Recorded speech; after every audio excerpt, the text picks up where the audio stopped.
দেখছেন কলকাতা টিভি, আপনাদের সঙ্গে আমি অর্পিতা। শুরু করছি সেরা 10।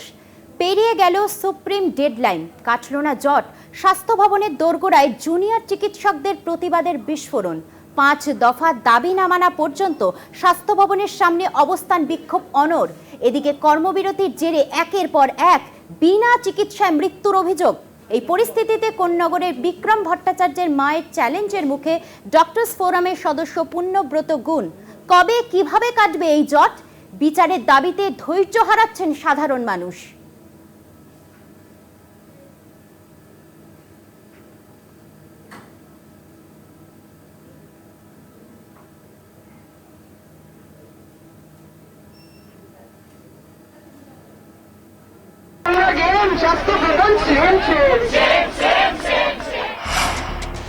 ডেডলাইন শেষ, কাটল না জট।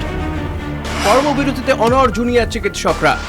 আরজিকর কাণ্ডে অব্যাহত আন্দোলন। আগের 5 দফা দাবির সঙ্গে জুড়ল আরও দাবি। কলকাতার পুলিশ কমিশনার বিনীত গোয়েলের পদত্যাগের দাবির পর এবার স্বাস্থ্য সচিব, স্বাস্থ্য অধিকর্তা ও স্বাস্থ্য শিক্ষা অধিকর্তার পদত্যাগ দাবি আন্দোলনকারী জুনিয়র চিকিৎসকদের। কি দাবি আন্দোলনকারীদের?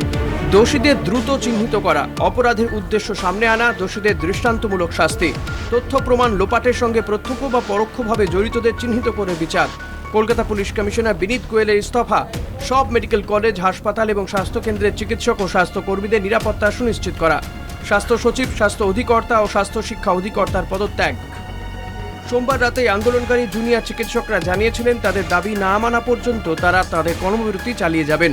সেই মতো মঙ্গলবার তাদের 5 দফা দাবি নিয়ে স্বাস্থ্য ভবন অভিযানে নামেন আন্দোলনকারীরা। মুহুর্মুহু স্লোগান, প্ল্যাকার্ড, প্রতীকী মস্তিষ্ক, গোলাপ হাতে করুণাময়ী থেকে স্বাস্থ্য ভবনে যান জুনিয়র চিকিৎসকরা। তবে স্বাস্থ্য ভবনের 100 মিটার আগেই মিছিল আটকায় পুলিশ। জাস্টিস চেয়ে অনির্দিষ্টকালের জন্য অবস্থান বিক্ষোভে বসে পড়েন আন্দোলনকারীরা। আরজিকর কাণ্ডে বিচার চেয়ে জুনিয়র চিকিৎসকদের আন্দোলন যুক্তিযুক্ত, তবে এর প্রভাব পড়েছে চিকিৎসা পরিষেবায়। কর্মবিরতির জেরে 24 জনের মৃত্যু হয়েছে। সোমবার সুপ্রিম কোর্টে আরজিকর শুনানিতে প্রধান বিচারপতি মঙ্গলবার বিকেল 5টার মধ্যে চিকিৎসকদের কাজে ফেরার সময়সীমা বেঁধে দিয়েছিলেন। জুনিয়র চিকিৎসকদের কাজে ফেরার আর্জি জানিয়েছিলেন মুখ্যমন্ত্রী মমতা বন্দ্যোপাধ্যায়ও। এরকম পরিস্থিতিতে ডক্টরস ফোরামের সদস্য পুণ্যব্রত গুণকে ফোন করে চ্যালেঞ্জ জানালেন কোন্নগরের বিক্রম ভট্টাচার্যের মা কবিতা ভট্টাচার্য। মৃতের মায়ের ফোন পেয়ে অস্বস্তিতে চিকিৎসক সংগঠন। শুধু কলকাতা নয়, জেলায় জেলায়ও অব্যাহত কর্মবিরতি। আরজিকরের বিচারের দাবিতে সুপ্রিম নির্দেশকে উপেক্ষা করেই কর্মবিরতিতে অনড় জুনিয়র চিকিৎসকরা। তমলুক মেডিকেল কলেজ থেকে Bankura medical college we want justice স্লোগানে জারি আন্দোলন। ইমার্জেন্সি ওয়ার্ড ছেড়ে বিচারের দাবিতে রাস্তায় বসে জুনিয়র চিকিৎসকরা। একের পর এক বিনা চিকিৎসায় রোগী মৃত্যুর অভিযোগ। নৃশংস ধর্ষণ ও খুনের ঘটনায় প্রতিবাদ, বিক্ষোভ মিছিলে রাত জাগছে বাংলা তথা দেশ। কবে মিলবে বিচার? কবে কিভাবে কাটবে এই জট? এরপর রাজ্য সরকার কি পদক্ষেপ নেবে? নজর গোটা দেশের। কলকাতা টিভি।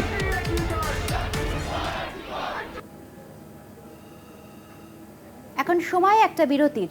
ফিরছে বিরতি নিয়ে, সঙ্গে থাকুন।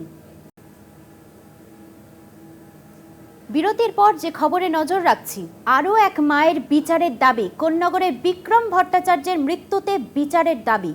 ডাক্তার পুণ্যব্রত গুণকে ফোন বিক্রমের মায়ের। ডাক্তাররা মিথ্যে বলছেন, আরজিকরের চিকিৎসা হয়নি। দাবি মায়ের। ডাক্তারের সঙ্গে মায়ের কথোপকথনের ভিডিও পোস্ট তৃণমূলের। তুঙ্গের রাজনৈতিক চর্চা। চিকিৎসায় চোখের সামনে মারা গেল বিনা চিকিৎসাতে।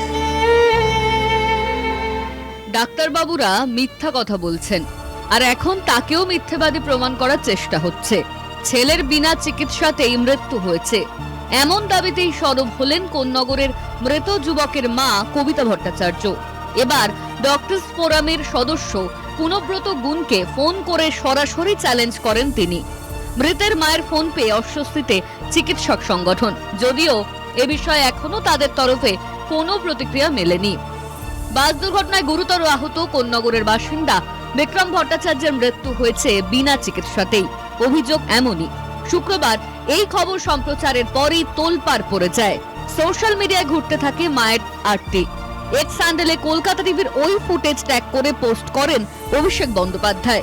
তিনি লেখেন, যদিও জুনিয়র চিকিৎসকদের দাবি, জেলার সুপার স্পেশালিটি হাসপাতালগুলিতে পরিকাঠামোর অভাব রয়েছে। মানুষের মৃত্যুর দায় সরকারেরই। যদিও ডাক্তারদের সেই দাবি মিথ্যে বলে দাবি করেন বিক্রমের মা। 3 ঘন্টা চিকিৎসা না পেয়ে ছেলের মৃত্যু হয়েছে বলে দাবি জানান কবিতা। এদিকে বিনা চিকিৎসায় বিক্রমের মৃত্যুর ঘটনায় বিচার চেয়ে দাবি উঠেছে জাস্টিস ফর কোন্নগর। রবিবার রাতে নাগরিক সমাজের ডাকে কয়েক হাজার মানুষ মোমবাতি মিছিলে পা মেলান। ছেলের মৃত্যুর বিচার চেয়ে রাস্তায় নামেন সন্তানহারা মা কবিতাও।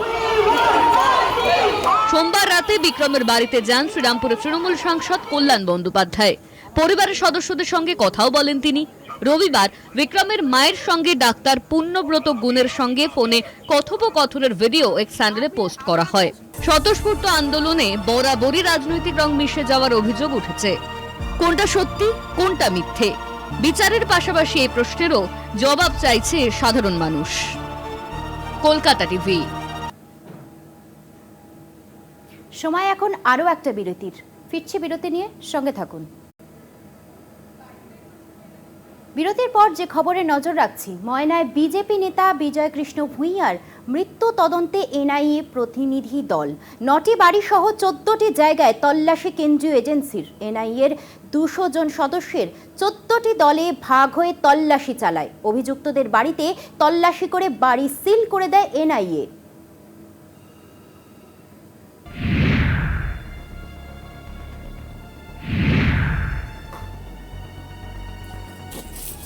ময়নায় বিজেপি নেতা বিজয় কৃষ্ণ ভূঁইয়া খুনের তদন্তে তৎপর এনআইএ। এনআইএর 200 সদস্যের 14টি দলে ভাগ হয়ে তল্লাশি চালায়। বিজয় ভূঁইয়া খুনে মূল অভিযুক্ত মনোরঞ্জন হাজরা, অমিতাভ ভঞ্জ, বুদ্ধদেব মণ্ডল, স্বপন ভৌমিক এখনও অধরা।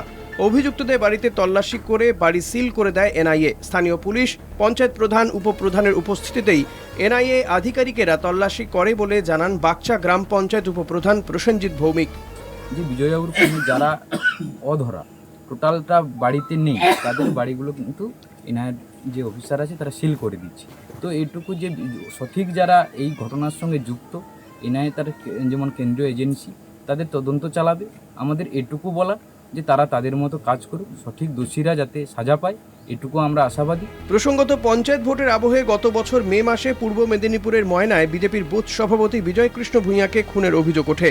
ময়নার গোড়ামহল গ্রামে বিজেপির বুথ সভাপতি বিজয় কৃষ্ণ ভূঁইয়াকে বাড়ি থেকে তুলে নিয়ে গিয়ে পিটিয়ে খুন করার অভিযোগ ওঠে। এই খুনের জন্য তৃণমূলকে দায়ী করে পদ্ম শিবির। জল গড়ায় কলকাতা হাইকোর্ট পর্যন্ত। ঘটনার তদন্তে নেমে পুলিশ 9 জনকে গ্রেফতার করে। পরে এদের মধ্যে 5 জন জামিনে ছাড়া পেয়ে যান। তারপরেই মৃতের পরিবার কলকাতা হাইকোর্টের দ্বারস্থ হয় এবং এনআইএ তদন্তের দাবি করে। সেই দাবি মেনেই আদালত ঘটনার তদন্তভার এনআইএর হাতে তুলে দেয়। কলকাতা টিভি।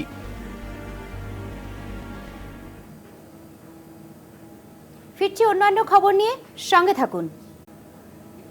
টাকা চেয়ে না পাওয়ায় দোকানে ঢুকে দাদাগিরির অভিযোগ।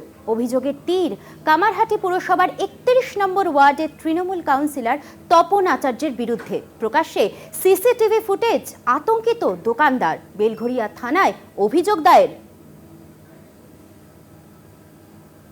তোলার টাকা না পাওয়ায় দোকানে ঢুকে কাউন্সিলরের দাদাগিরির অভিযোগ। বেলঘড়িয়া থানায় অভিযোগ দায়ের, আতঙ্কিত দোকানদার। প্রকাশ্যে সিসিটিভি ফুটেজ।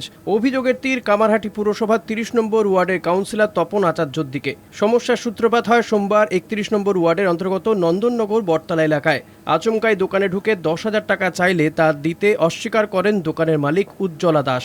এরপরই দোকান বন্ধের নির্দেশ দেওয়ার অভিযোগ কাউন্সিলর তপন আচার্যর বিরুদ্ধে।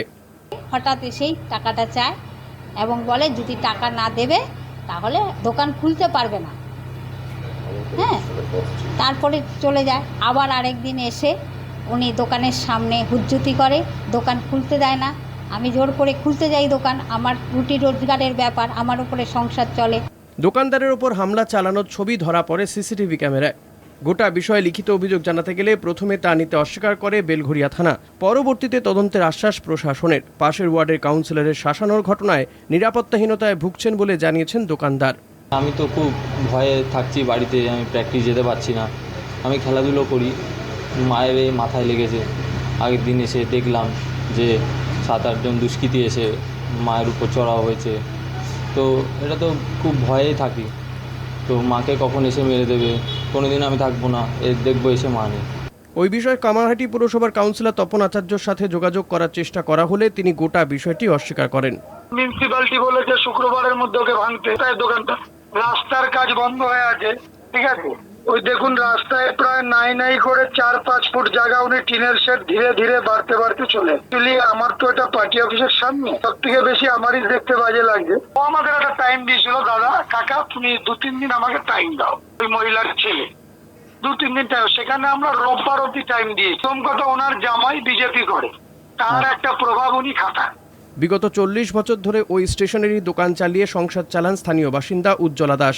মা ছেলের অভাবের সংসার চলে যায় তাতেই। কাউন্সিলরের এই হেন দাদাগিরিতে আতঙ্কিত গোটা এলাকা। জয়ন্ত মজুমদারের রিপোর্ট, কলকাতা টিভি। সেরা 10 আজ এই পর্যন্তই। দেখতে থাকুন কলকাতা টিভি, রাত দিন 7 দিন।